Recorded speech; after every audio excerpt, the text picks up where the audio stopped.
Hello everyone, ನಮಸ್ಕಾರ. ಇವತ್ತು ನಾನು ಸೋರೆಕಾಯಿ ವಡೆ ಮಾಡ್ತಿದ್ದೀನಿ. ಆ್ಯಕ್ಚುಲಿ ಸೋರೆಕಾಯಿ ಸಾಂಬಾರಿಗೆ ಅಂತ ತಂದಿದ್ದು, ಅರ್ಧ ಆಗದೆ ಇನ್ನು ಮಿಕ್ಕಿದ್ದು ತುಂಬ ಜಾಸ್ತಿ ಆಯಿತು ಅಂತ ಯೂಟ್ಯೂಬಲ್ಲಿ ಸರ್ಚ್ ಮಾಡ್ತಿರ್ಬೇಕಾದ್ರೆ ಈ ರೆಸಿಪಿ ಸಿಕ್ತು ನನಗೆ. ಸೊ ಫಸ್ಟ್ ನಾನು ಈ ಸೋರೆಕಾಯಿನ ನೀಟಾಗಿ ಸಿಪ್ಪೆ ತೆಗೆದು ತುರಿದಿಟ್ಕೊಳ್ತಾ ಇದ್ದೀನಿ. ಒಂದು ಅರ್ಧ ಸೋರೆಕಾಯಿನ ಮನೇಲಿರೋ ಇಂಗ್ರೀಡಿಯೆಂಟ್ಸಲ್ಲೇ ಮಸ್ತ್ ರೆಸಿಪಿ ಅಂತಲೇ ಹೇಳ್ಬೋದು ಇದು. ನೆಕ್ಸ್ಟ್ ಇದಕ್ಕೆ ನಾನು ಒಂದು 1 ಟೀ ಸ್ಪೂನ್ ಅಂದರೆ ಸ್ಮಾಲ್ ಟೀ ಸ್ಪೂನಷ್ಟು ಜೀರಿಗೆ ಮತ್ತು 2 ಗ್ರೀನ್ ಚಿಲ್ಲಿ ಅಂದರೆ ಹಸಿಮೆಣ್ಸಿನ್ಕಾಯಿ ತೊಗೊಂಡಿದ್ದೀನಿ. 2 ಮೀಡಿಯಮ್ ಸೈಜ್ ಈರುಳ್ಳಿ ಸಣ್ಣ ಕಟ್ ಮಾಡಿ ಇಟ್ಕೊಂಡಿದ್ದೀನಿ. ನೆಕ್ಸ್ಟು ನಾನು ಇಲ್ಲಿ ಕೊತ್ತಂಬರಿ, ಸ್ವಲ್ಪ ಕರಿಬೇವು ಟ್ರಸ್ಟ್ ಮೀ ತುಂಬ ಒಳ್ಳೆ ಟೇಸ್ಟ್ ಕೊಡುತ್ತೆ. ಸೊ ಎಲ್ಲ ನೀಟಾಗಿ ಹಾಕ್ಕೊಂಡು ಮಿಕ್ಸ್ ಮಾಡ್ಕೋತಾ ಇದ್ದೀನಿ.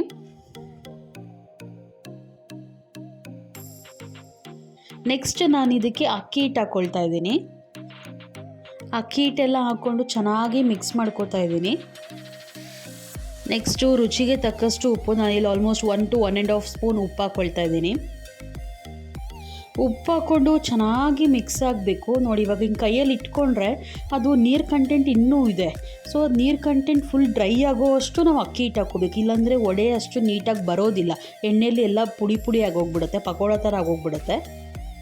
ಕರೆಕ್ಟಾಗಿ ಹದವಾಗಿ ಕೈಯಲ್ಲಿ ತಟ್ಟೋ ಥರ ನೀವು ಮಿಕ್ಸ್ ಮಾಡ್ಕೋಬೇಕಾಗತ್ತೆ. ಇದಕ್ಕೆ ನೀರೇನು ಯೂಸ್ ಮಾಡಲೇಬಾರ್ದು. ಸೋರೆಕಾಯಲ್ಲಿರೋ ನೀರು ಕ್ವಾಂಟಿಟಿನೇ ಕರೆಕ್ಟಾಗಿ ಆಗುತ್ತೆ. ಅದಕ್ಕೆ ನೀವು ಅಕ್ಕಿ ಹಿಟ್ಟು ಎಷ್ಟು ಬೇಕೋ ಅಷ್ಟು ಹಾಕ್ಕೋಬೋದು. ನೋಡಿ, ಎಲ್ಲ ಚೆನ್ನಾಗಿ ಅಕ್ಕಿ ಹಿಟ್ಟು ಏನೇನು ತೊಗೊಂಡಿದ್ದು ಅದೆಲ್ಲ ಮಿಕ್ಸ್ ಆದಮೇಲೆ ಈ ಥರ ಕೈಗೆ ಇಟ್ಕೊಳ್ಬೇಕು, ತಟ್ಟೋ ಥರ ಆದರೆ ಸಾಕು. ನೆಕ್ಸ್ಟ್ ನಾನು ಇಲ್ಲಿ ಸ್ಟವ್ ಮೇಲೆ ಒಂದು ಬಾಣಲಿ ಇಟ್ಕೊಂಡು ಅದಕ್ಕೆ ಆಯಿಲ್ ಹಾಕ್ಕೊಳ್ತಾ ಇದ್ದೀನಿ. ಆಯಿಲು ಡೀಪ್ ಫ್ರೈ ಮಾಡೋ ಅಷ್ಟರಲ್ಲಿ ಬೋಂಡಾ ಬಜ್ಜಿ ಮಾಡ್ತೀವಲ್ಲ ಅಷ್ಟು ಆಯಿಲ್ ಹಾಕ್ಕೊಂಡ್ರೆ ಸಾಕು.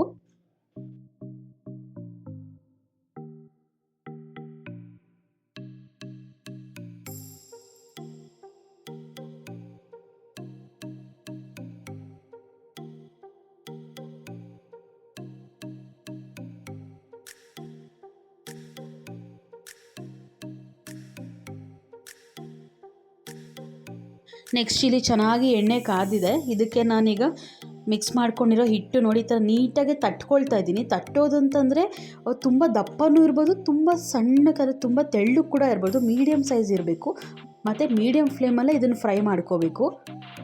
ಫಸ್ಟ್ ಟೈಮ್ ಈ ರೆಸಿಪಿನ ಟ್ರೈ ಮಾಡ್ತಿರೋದು. ಹಿಟ್ಟಾಗುತ್ತೋ ಫ್ಲಾಪ್ ಆಗುತ್ತೋ ನಿಜವಾಗ್ಲೂ ಗೊತ್ತಿಲ್ಲ. ತುಂಬ ಹೈ ಫ್ಲೇಮಲ್ಲಿ ಇಟ್ಕೊಂಡ್ಬಿಟ್ರೆ ಮೇಲ್ಗಡೆ ಮಾತ್ರ ಬ್ರೌನ್ ಆಗುತ್ತೆ, ಒಳಗಡೆ ಎಲ್ಲ ಹಂಗಂಗೆ ಇರುತ್ತೆ. ಸೊ ಮೀಡಿಯಮ್ ಫ್ಲೇಮಲ್ಲಿ ಒಂದು 3 to 5 ಮಿನಿಟ್ಸ್ವರೆಗೂ ಮಾಡಿಕೊಂಡ್ರೆ ಅದು ಚೆನ್ನಾಗಿ ಗೋಲ್ಡನ್ ಬ್ರೌನ್ ಕಲರ್ ಬರುತ್ತೆ. ಅದಾದಮೇಲೆ ನೀವು ಎತ್ಬಿಟ್ರೆ ಸಾಕು. ತುಂಬ ಡಾರ್ಕ್ ಬ್ರೌನ್ ಅಲ್ಲ, ಜಸ್ಟ್ ಗೋಲ್ಡನ್ ಬ್ರೌನ್ ಅಂದರೆ ಎಲ್ಲೊಂಥರ ಎಲ್ಲೋ ಕಲರ್ ಥರ ಬರುತ್ತಲ್ಲ, ಎಲ್ಲೋ ವಿತ್ ಬ್ರೌನ್ ಆ ಥರ ಬಂದರೆ ಸಾಕು.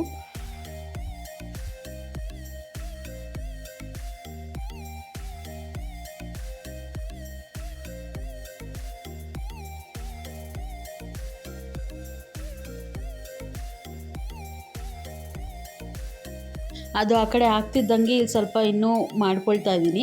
ಫಸ್ಟೇ ಮಾಡಿಟ್ಬಿಟ್ರೆ ಜಸ್ಟ್ ನೀವು ಹಂಗೆ ಎತ್ತಿ ಹಂಗೆ ಹಾಕ್ಬಿಡ್ಬೋದು. ನೋಡಿ, ಈ ಥರ ಸೈಜಿಗೆ ಬಂದರೆ ಸಾಕು, ಕರೆಕ್ಟಾಗಿ ಪರ್ಫೆಕ್ಟಾಗಿ ಬೇಯುತ್ತೆ.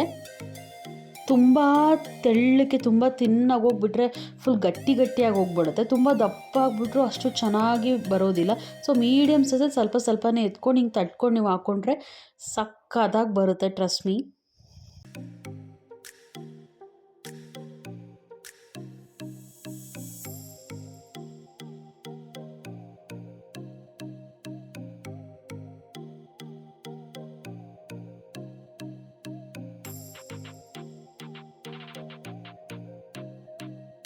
ನೋಡಿ, ಈಗ ಒಂದು ಎತ್ಕೊಂಡಿದ್ದೀನಿ ನಾನೀಗ. ಟೇಸ್ಟ್ ಮಾಡೋಣ ಹೇಗಿದೆ ಅಂತ ಅಂದ್ಬಿಟ್ಟು.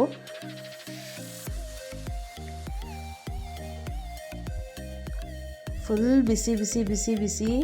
ಆ ಟೇಸ್ಟಿಗಂತೂ ಕಳೆದೋಗ್ಬಿಟ್ಟೆ ನಾನು ಮಾಡಿದ್ದೇ ರೆಸಿಪಿನ ಇಷ್ಟೊಂದು ಚೆನ್ನಾಗಿ ಬಂದಿದೆಯಾ ಅಂತ ನನಗೆ ಆಶ್ಚರ್ಯ ಆಯಿತು. ಅಷ್ಟು ಟೇಸ್ಟಿಯಾಗಿ, ಅಷ್ಟು ಕ್ರಿಸ್ಪಿಯಾಗಿ ಸಕ್ಕತ್ತಾಗಿ ಬಂದಿತ್ತು. ಮಸ್ಟ್ ಟ್ರೈ ರೆಸಿಪಿ ಅಂತಲೇ ಹೇಳ್ಬೋದು. ಈಗ ಸೋರೆಕಾಯಿ ನಾವು ನಾರ್ಮಲ್ ಸಾಂಬಾರ್ಗೆ ಅದೆಲ್ಲ ತಂದಿರ್ತೀವಲ್ವ, ಇನ್ನು ಸ್ವಲ್ಪ ಮಿಗಿಸ್ಕೊಂಡು ಅನ್ನ ಸಾಂಬಾರು ಜೊತೆ ಈ ಥರ ವಡೆ ಏನಾದರೂ ಮಾಡ್ಕೊಂಡು ತಿಂತಾ ಇದ್ದರೆ ಸಕ್ಕತ್ ಕಾಂಬಿನೇಷನು. ಈ ಚಳಿಗೆ ಬಿಸಿ ಈ ಥರ ವಡೆ ಮಾಡ್ಕೊಂಡು ಸಂಜೆ ಟೈಮ್ ತಿಂತಾ ಇದ್ದರೆ ಸ್ವರ್ಗ ಅಂತಲೇ ಹೇಳ್ಬೋದು. ವಿಡಿಯೋ ಇಷ್ಟ ಆಗಿದ್ರೆ please like, share, comment and subscribe. Thank you for watching.